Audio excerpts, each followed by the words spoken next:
الصلاة والسلام على سيد الأنبياء والمرسلين محمد وعلى آله وأصحابه وأزواجه وذرياته وأهل بيته أجمعين إلى يوم الدين. أما بعد فقد قال النبي صلى الله عليه وسلم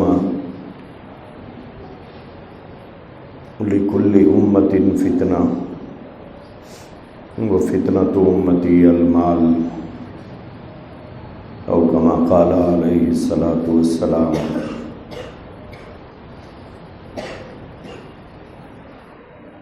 جناب محمد رسول اللہ صلی اللہ تعالیٰ علیہ وآلہ وسلم نے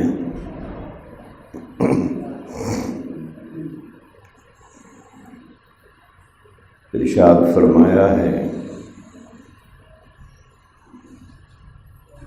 کہ ہر امت کے لیے کوئی نہ کوئی چیز فتنے کا سبب بنی ہے،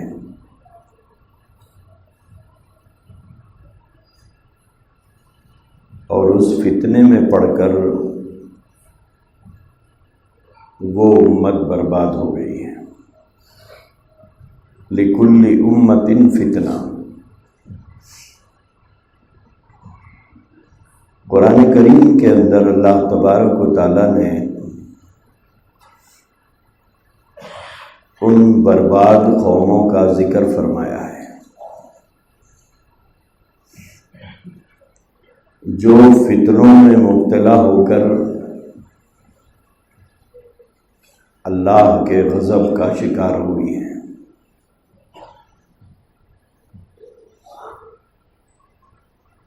اپنی نافرمانیوں کی وجہ سے انہوں نے اللہ کے غضب کو بھڑکایا، اس کے نتیجے میں ان کے اوپر اللہ کا عذاب آیا، اور اس عذاب کے ذریعے سے قوموں کی قومیں ایک ساتھ تباہ کر دی گئی، چاہے وہ قوم عاد ہو، قوم سمود ہو، قوم لوط ہو، قوم شعیب ہو.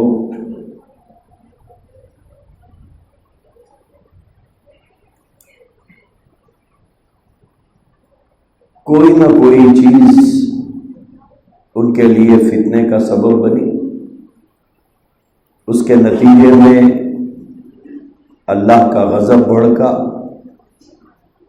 نتیجہ یہ ہوا کہ اللہ تبارک و تعالیٰ نے انہیں صفحہ ہستی سے ختم کر دیا. دنیا میں آج ان کا کہیں پر وجود نہیں ہے. حضور علیہ الصلوۃ والسلام نے فرمایا کہ دیکھو، ہر امت کے لیے کوئی نہ کوئی چیز فتنے کا سبب بنی، اور وہی ان کی بربادی کا ذریعہ بھی بنی.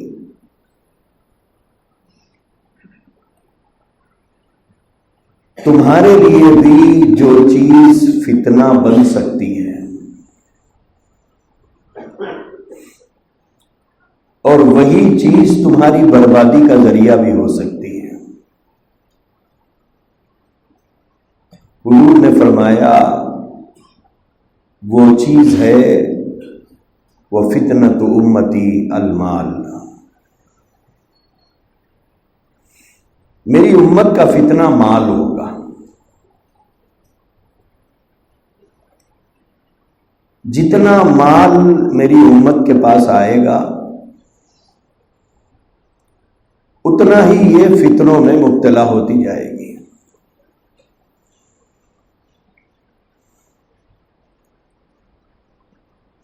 اگر ہم ہمارے اپنے سماج پر یا خود ہماری اپنی ذات پر نظر ڈال کر دیکھ لیں، جب تک جیب میں پیسہ نہیں ہے تو کوئی خواہشات نہیں ہے. ایک محدود زندگی ہم لوگ گزار لیتے ہیں. کیوں؟ اس لیے کہ پیسہ جیب میں نہیں ہے.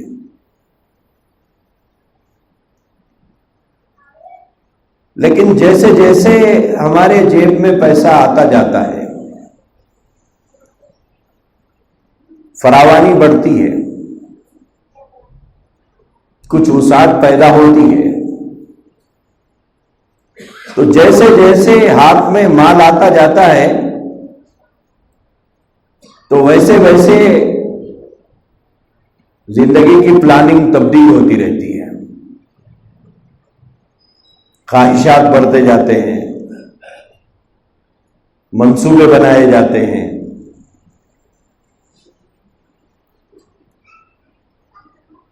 اور جیسے جیسے مال کی کثرت ہوتی جاتی ہے تو حلال اور حرام کی تمیز ختم ہوتی جاتی ہے. دیکھیے، مال کمانا مال جمانا دونوں بھی برا نہیں ہے. مال کمائیے، اسلام منع نہیں کرتا ہے، نہ مال جمانے سے اسلام منع کرتا ہے، دونوں بھی جائز ہے. سیدنا ایوب علیہ الصلوۃ والسلام کا ذکر قرآن کریم میں موجود ہے. حضرت ایوب علیہ السلام کا صبر بھی بڑا مشہور ہے. اللہ تبارک و تعالیٰ نے ان کو بہت سا مال دے رکھا تھا، مالدار پیغمبر تھے. ایک مرتبہ حضرت ایوب علیہ الصلوۃ والسلام ایک دریا کے کنارے پانی نہا رہے تھے.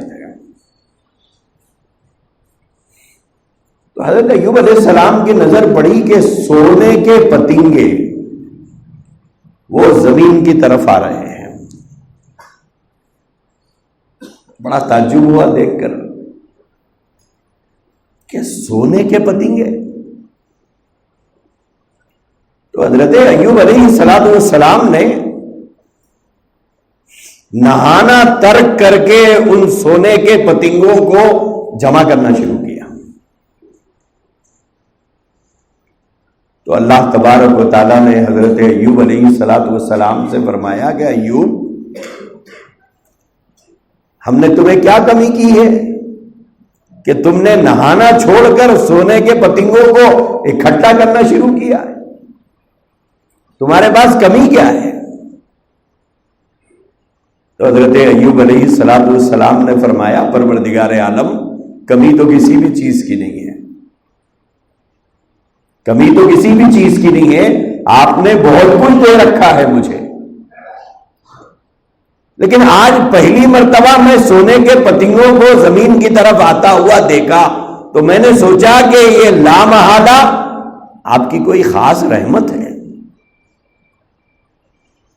اور میں آپ کی رحمت سے بے نیاز نہیں ہو سکتا، میں مستغنی نہیں ہو سکتا اس سے. اسی لیے میں اکٹھا کر رہا ہوں. یہ اکٹھا کرنے کا مقصد مال کی ہوس نہیں ہے، بلکہ میں تو آپ کی رحمت کو جمع کر رہا ہوں. تو میرے عزیز بھائیوں، مال کمانا بھی برا نہیں ہے، مال جمانا بھی برا نہیں ہے، لیکن دو باتیں ہمیں یاد رکھنا ہے کہ مال کو کمانے کا راستہ صحیح ہونا چاہیے اور مال کو خرچ کرنے کی جگہ صحیح ہونا چاہیے.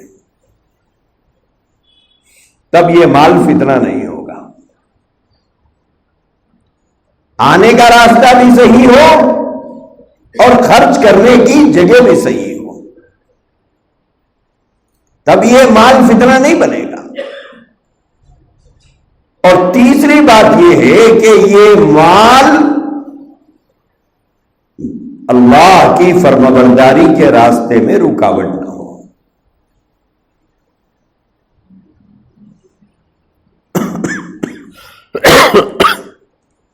اللہ کی فرمانبرداری کے راستے میں یہ مال رکاوٹ نہ ہو.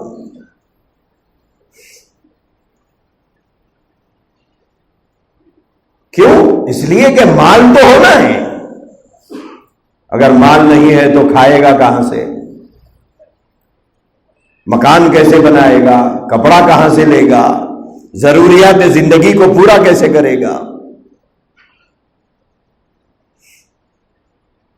لیکن یہ مال اللہ کے احکامات کے راستے میں رکاوٹ کا سبب نہ بنے۔ کشتی کو آپ نے دیکھا ہوگا کہ بعض کشتیاں چھوٹی چھوٹی دریاؤں میں چلتی ہیں، بعض کشتیاں سمندروں میں چلتی ہیں۔ دیو ہیکل کشتیاں ہوتی ہیں، حیرت ہوتی ہے دیکھ کر، کیا اتنی بڑی چیز پانی پر تیرتی ہے؟ ایک چوبنی ہم پھینکیں گے تو وہ جا کے تل کو لگ جائے گی، لیکن 500 آدمی بیٹھے ہوئے ہیں، ہزار آدمی بیٹھے ہوئے ہیں، اپنے سامان کے ساتھ بیٹھے ہوئے ہیں۔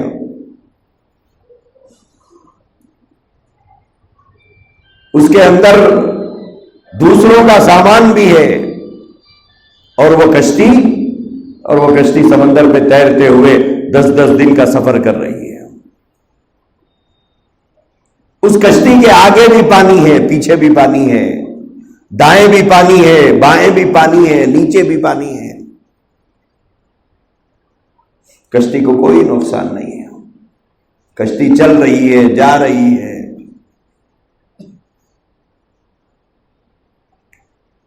لیکن اگر اسی کشتی میں کہیں چھوٹا سا سوراخ پڑ جائے، اب وہ پانی اندر آنا شروع ہو جائے تو اب لوگ گھبرانا شروع کر دیں گے، اب پریشانی بڑھ جائے گی۔ ارے صاحب، اس میں پریشانی کی کیا بات ہے؟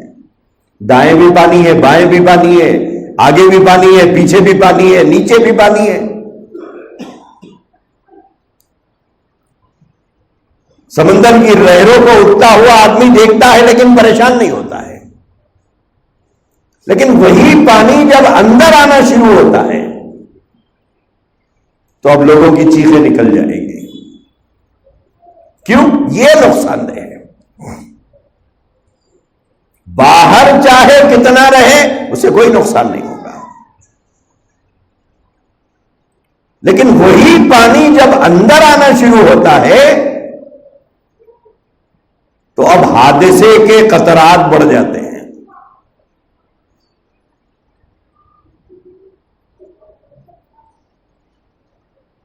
میرے بھائیوں، اگر ہم دنیا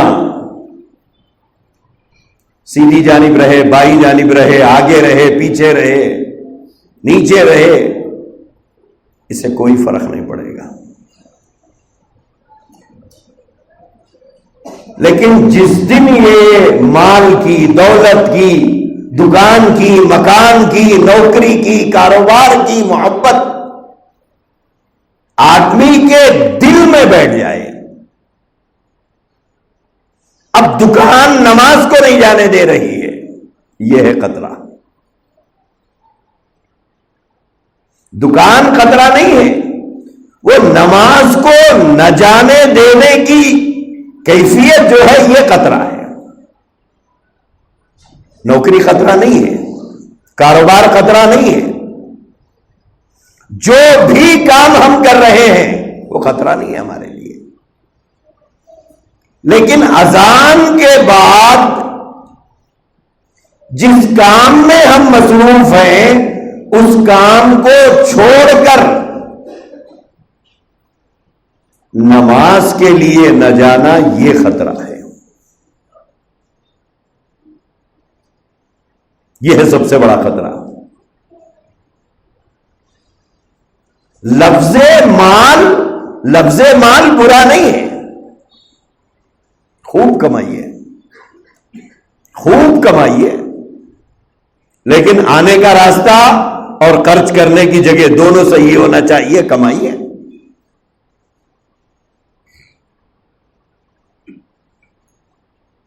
لیکن یہ مال، یہ دولت، یہ دکان، یہ مکان، یہ زر، یہ زمین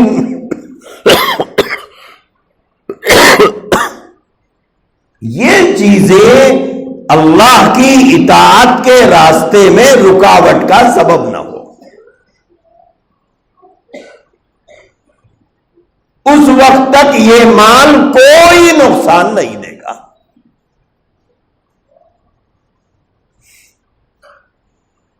مال کب نقصان دہ بنتا ہے؟ مال تب نقصان دہ بنتا ہے جب یہ احکامات الہی کو پورا کرنے کے راستے میں رکاوٹ بنے. اب یہ مال وبال ہے. دکان سے اٹھ کے مسجد آنے تیار نہیں، وہ دکان بھی وبال ہے، وہ مال بھی وبال ہے. کاروبار چھوڑ کر نماز کے لیے آنے تیار نہیں، وہ کاروبار بھی وبال ہے، وہ کمائی بھی وبال ہے. نوکری سے موقع ہونے کے باوجود نماز کے لیے نہ جانا، یہ وبال ہے.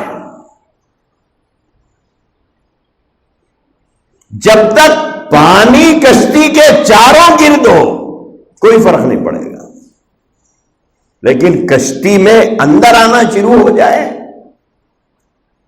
تو پھر وہ کشتی کو ڈبوئے گا. اسی طرح مال کی محبت دل میں اتنی جاگزی ہو جائے، اتنی بس جائے کہ مال کی محبت میں نماز چھوڑ رہا ہے، دکان کی محبت میں نماز چھوڑ رہا ہے، کاروبار کی ہوس میں نماز چھوڑ رہا ہے، کاروبار کے لیے روزہ چھوڑ رہا ہے، مال کی محبت میں زکات نہیں دے رہا ہے، مال ختم ہو جانے کے ڈر سے حج کو نہیں جا رہا ہے. بہت سے لوگ ہیں جن پہ حج فرض ہو گیا، جاتے نہیں ہیں. بہت سے لوگ ہیں جن پہ حج فرض ہے اور یہ کہتے ہیں کہ پورے بچوں کی شادی کرنے کے بعد حج کو جانا ہے. یہ فلسفہ پتہ نہیں کہاں سے گڑھ لیا لوگوں نے.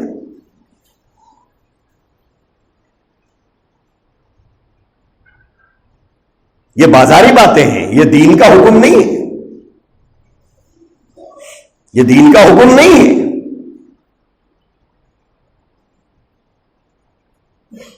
یہ لوگوں کی گھڑی ہوئی بات ہے جو ہمارے سماج میں پھیل گئی ہے اور اسی کو لوگ دہراتے رہتے ہیں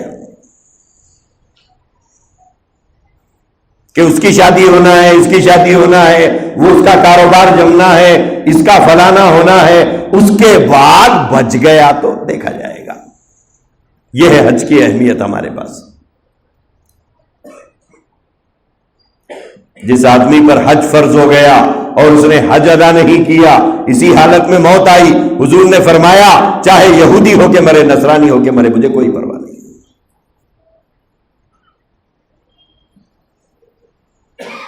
چاہے وہ یہودی ہو کے مرے، نصرانی ہو کے مرے.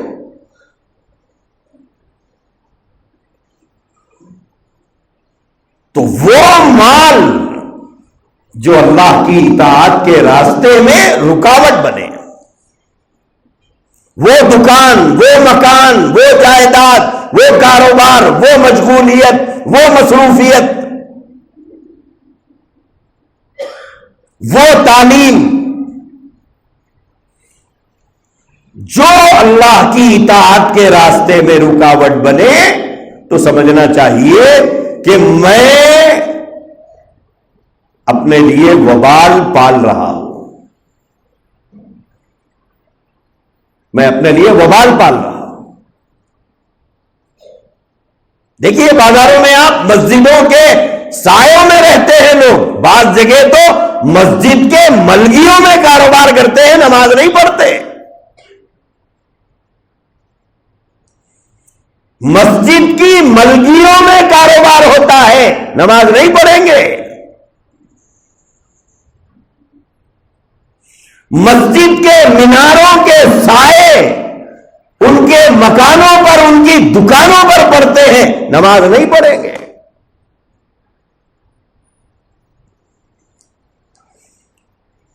رکاوٹ کس چیز کی ہے؟ مال کی محبت اور آخرت کے تعلق سے بے فکری.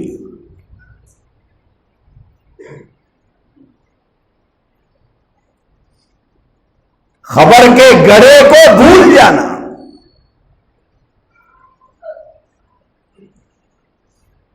مرنے پر تو ہم سب کا یقین ہے، سب کا یقین ہے، لیکن مرنے کے بعد کی قبر کی زندگی کی فکر نہیں ہے. وہ فکر ختم ہو گئی. میرے بھائیوں، مرنے والا چاہے فقیر ہو یا بادشاہ ہو، وہی 3 کپڑوں میں لپیٹ کے دفن کیا جائے گا.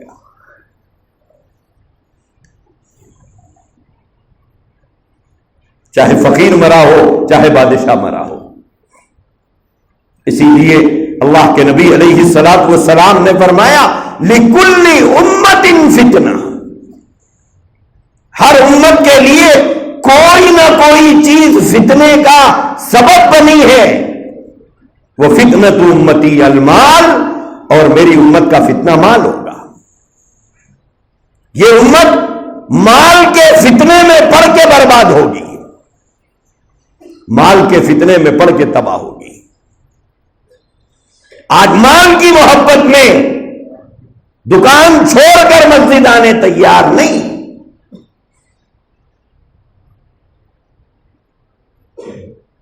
گرم لحافوں سے باہر نکل کر فجر کی نماز پڑھنے تیار نہیں. ہاں سردی لگتی ہے صاحب، دعوت کھانے 12 بجے رات میں جانے کوئی سردی نہیں لگتی. ہاں بولے دعوت کھانے جانا ہے، کہاں جا رہے ہیں؟ ٹولی چوکی جا رہے ہیں. آتے وقت سردی نہیں لگے گی؟ نہیں، گرم کپڑوں کا پورا انتظام کر کے نکلا میں. آپ سوچئے اللہ کے ساتھ ہماری وفاداری کس حد تک ہے. ہاں کس کی شادی ہے صاحب؟ محلے کے ایک صاحب کے بچے کی شادی ہے، ہمارے پڑوس کے بچے کی شادی ہے، دوست کے سالے کی بیٹی کی شادی ہے، سالے کے سالی کی بیٹی کی شادی ہے. جا رہے ہیں بیگانہ شادی میں عبداللہ دیوانہ، اور مسجد کے میناروں کے سائے گھر پہ پڑ رہے ہیں. وہ مسجد کو آنے تیار نہیں. 15 کلومیٹر سردی میں جا کر پڑوسی کو خوش کرنے تیار ہے. ارے صاحب 20 سال کے ہمارے پڑوسی ہیں، اگر نہیں جاؤں گا تو کیا سمجھیں گے؟ بہت پرانے ہمارے تعلقات ہیں، نہیں جاؤں گا تو کیا سمجھیں گے؟ ہمارا دوستانہ اور یارانہ ہے، اگر نہیں جاؤں گا تو کیا سمجھیں گے؟ ارے جس خدا نے پیدا کیا، جس خدا نے زندگی دی، جس خدا نے مال دیا، جس خدا نے 2 آنکھیں دی، 32 دانتیں دی، 2 ہاتھ اور 2 پیر دیا، جو زندگی اور موت کا مالک ہے، اگر وہ چاہے تو 1 منٹ میں موت کے گھاٹ اتار دے. اس خدا کا کوئی لحاظ نہیں. پڑوسی کے ساتھ وفاداری کرنے چلے، دوست کے بھائی، دوست کی بہن، دوست کے ماموں، دوست کے چچا کی بیٹی کی شادی میں جا رہے ہیں.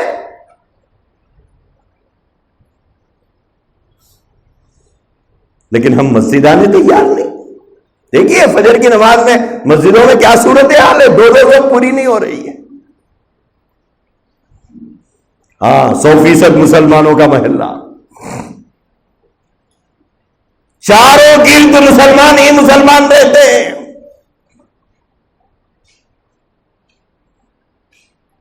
اللہ کے نبی علیہ الصلوۃ والسلام نے یہی فرمایا کہ ہر امت کسی نہ کسی فتنے میں ڈال کر برباد کر دی گئی ہے، اور میری امت کے لیے سب سے بڑا فتنہ مال ہوگا. لیکن مال کے سلسلے میں جیسے میں نے بتایا، آگے رہے پیچھے رہے دائیں رہے بائیں رہے کوئی فرق نہیں پڑے گا.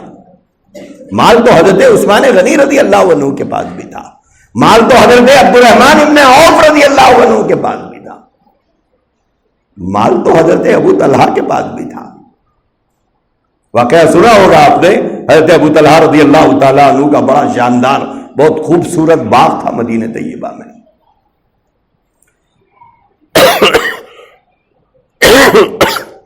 کھجوروں کا موسم تھا، اور درختوں کو کھجور لگے ہوئے تھے اور خوب لگے ہوئے تھے. حضرت طلحہ رضی اللہ تعالیٰ عنہ اپنے باغ میں نفل نماز پڑھ رہے تھے، کیونکہ خالی وقت یا تو ذکر کرتے ہوئے گزارتے تھے یا نوافل پڑھتے ہوئے گزارتے تھے، چبوتروں میں نہیں بیٹھتے تھے. ہاں، ہم لوگوں کے پاس وقت بہت ہے، ارے آؤ یارو بیٹھیں گے، جہاں کے فیصلے کرنے بیٹھتے ہیں چبوتروں میں. کیوں؟ کیونکہ گزرتی ہوئی زندگی کے گزرنے کا احساس نہیں ہے کہ گزرتا ہوا ایک ایک دن مجھے موت سے قریب کر رہا ہے، گزرتا ہوا ایک ایک دن مجھے قبر کے قریب لے جا رہا ہے. زندگی کی مثال برف کے ایک لادی کی طرح سے ہے، برف کے ایک سل کی طرح سے ہے. یوز کرو یوز ہو جائے گی، نہ یوز کرو تو گھل کے ختم ہو جائے گی. تو حضرت طلحہ رضی اللہ تعالیٰ عنہ باغ میں نفل نماز پڑھ رہے تھے. ایک پرندہ باغ میں گھس آیا.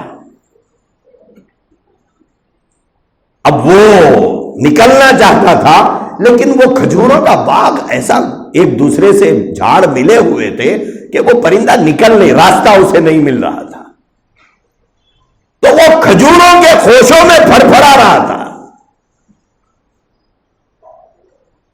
تو حضرت طلحہ رضی اللہ تعالیٰ عنہ کو نماز میں خیال آیا کہ ارے پرندہ کھجوروں کے خوشوں میں پھڑپھڑا رہا ہے، اس سے تو کھجوریں نیچے گر جائیں گے. بہرحال اسی خیال میں وہ نماز سے فارغ ہوئے. اس کے بعد آقا دو جہاں صلی اللہ تعالیٰ علیہ وسلم کی خدمت میں گئے اور جا کر فرمایا یا رسول اللہ میرا یہ باغ صدقہ ہے. مدینہ طیبہ کا سب سے شاندار باغ اور سب سے اعلیٰ ترین کھجوریں اس باغ میں لگتی تھی. فرمایا کہ یہ باغ صدقہ ہے. حضور نے پوچھا کیوں؟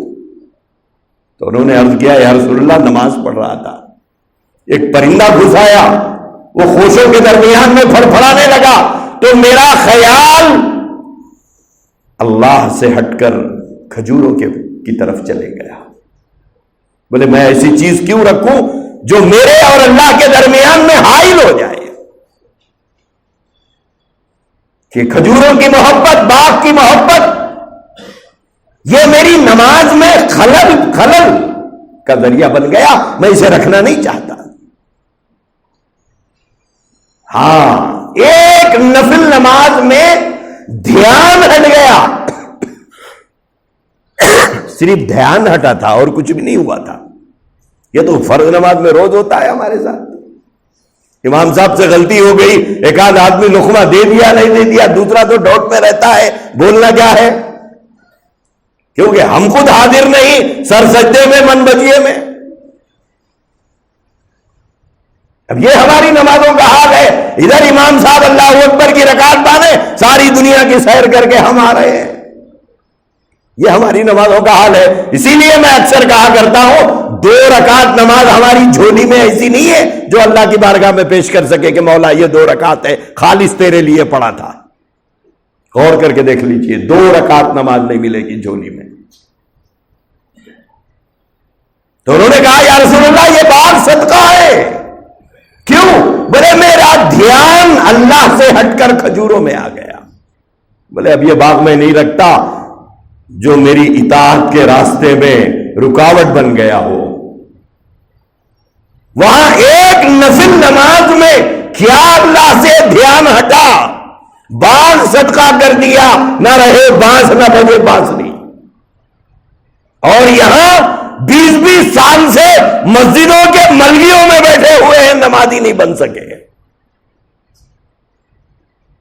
20 سال سے مسجدوں کے سامنے بیٹھے ہوئے رہتے ہیں، نماز کے وقت میں نماز کو آنے تیار نہیں.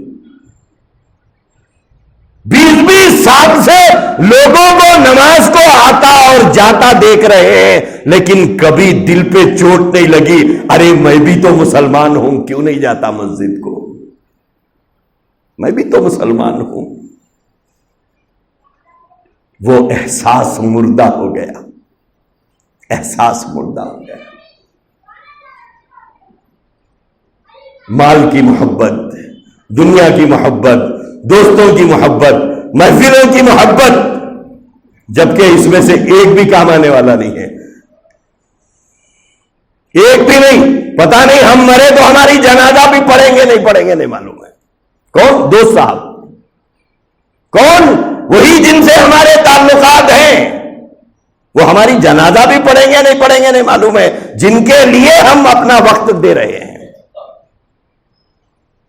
آج کل تو فیشن ہو گیا، قریبی لوگوں کو دیکھا جا رہا ہے کہ نماز، بعض لوگ تو جنازہ بھی نہیں پڑھتے، مسجد میں جنازے کا اعلان ہوتا چلے جاتے. ارے صاحب آپ کی کون پڑھیں گے؟ سوچو کبھی، آپ کی کون پڑھیں گے؟ اعلان ہو رہا ہے کہ نماز سنتوں کے بعد جنازہ پڑھا جائے گا. ارے بولے سنتیں پڑھے تک کون ٹھہرتے بھائی؟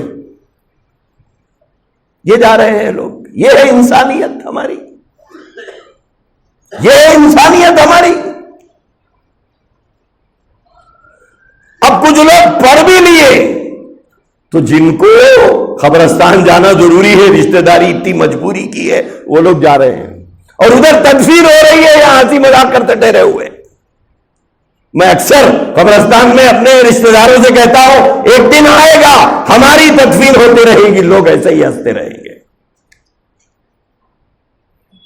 میں ہر جنازے کے موقع پر ہمارے اپنے رشتہ داروں سے ذکر کرتا ہوں اس بات کا. ہنسنے والوں کو دیکھ کر، باتیں کرنے والوں کو دیکھ کر کہتا ہوں ایک دن آئے گا کہ ہماری بھی تدفین ہوتی رہے گی، لوگ ایسے ہی ہنستے رہیں گے. جن کے لیے ہم مرے تھے وہ وضو کرنے میں رہ گئے. میرے بھائیوں، کس کے لیے ہم اپنی آخرت خراب کر رہے ہیں؟ کس کے لیے ہم اپنی خبر برباد کر لے رہے ہیں؟ مال گھر پہ چھوٹ جائے گا، بیوی گھر پہ چھوٹ جائے گی، اولاد اور خاندان خبر پہ چھوٹ جائے گا. آپ کے ساتھ کیا چلے گا؟ آپ کے ساتھ صرف آپ کا عمل چلے گا. مال گھر پہ چھوٹ گیا، رشتہ داریاں، تعلقات، دوستیاں سب خبر پہ چھوٹ گئی. اب وہاں سے تنہا سفر کرنا ہے. اب وہاں اپنے کیے کا ہم کو اللہ کو جواب دینا ہے. سچ بات تو یہ ہے ہم بہت بے رحم ہیں، بہت بے رحم ہیں. کیوں؟ ہمیں اپنے آپ پر بھی رحم نہیں آتا.